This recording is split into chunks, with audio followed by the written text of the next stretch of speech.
ఇక ఎమ్మెల్సీ మధుసూదనాచారి కుమారుడు ప్రశాంత్ పై కేసు నమోదైంది. బీఆర్ఎస్ రజతోత్సవ సభకు కార్యకర్తలతో కలిసి వెళ్లే క్రమంలో మూసి ఉన్న ఉప్పల్ రైల్వే గేట్ తెరవాలని ప్రశాంత్ ఆందోళన చేపట్టాడు.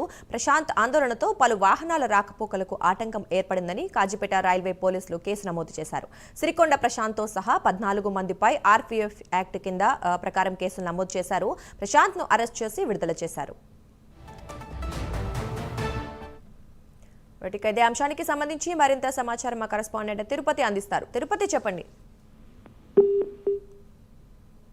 ఎమ్మెల్సీ మధుసూదనాచారి కొడుకు సిరికొండ ప్రశాంత్ పై కేసు నమోదైంది. సిరికొండ ప్రశాంత్ తో సహా 14 మందిపై ఆర్పీఎఫ్ యాక్ట్ ప్రకారం ఆర్పీఎఫ్ సిబ్బంది కేసులు నమోదు చేశారు. రైళ్లకు ఆటంకం కలిగించారని కాజీపేట ఆర్పీఎఫ్ సిబ్బంది కేసులు నమోదు చేసినటువంటి పరిస్థితి కనబడుతుంది. అయితే బీఆర్ఎస్ పార్టీ నిర్వహించినటువంటి రజతోత్సవ సభ రోజు కమలాపూర్ మండలం ఉప్పల్ రైల్వే గేటు దగ్గర ఈ ప్రశాంత్ తో పాటు ఆయన అనుచరులు ఆందోళనకు దిగారు. ఉప్పల్ రైల్వే గేట్ ను అది గేట్ మూసి ఉన్నప్పటికీ కూడా తెరవాలని ఆందోళన చేసినటువంటి ఆ నేపథ్యంలోనే కేసులు నమోదు చేశారు. అయితే ప్రశాంత్ తో పాటు అతని అనుచరులు ఆందోళన చేసినటువంటి నేపథ్యంలో రైల్వే రాకపోకలకు ఆటంకం కలిగిందని ఆర్పీఎఫ్ పోలీసులు చెప్తున్నారు. అతన్ని వారి 14 మందిని అరెస్ట్ చేసి సొంత పూచికత్తుపై విడుదల చేసినటువంటి అయితే కనబడుతుంది. ఈ బీఆర్ఎస్ రజతోత్సవ సభ సందర్భంగా ఉప్పల్ రైల్వే స్టేషన్ సమీపంలో రైల్వే గేట్ దగ్గర ప్రశాంత్ కావచ్చు అతని బృందం ఆందోళన చేయడంతోనే ఈ కేసు నమోదు చేసినటువంటి పరిస్థితి కనబడుతుంది. 14 మంది కేసు నమోదు చేసినటువంటి వారిలో సిరికొండ ప్రశాంత్, తాటి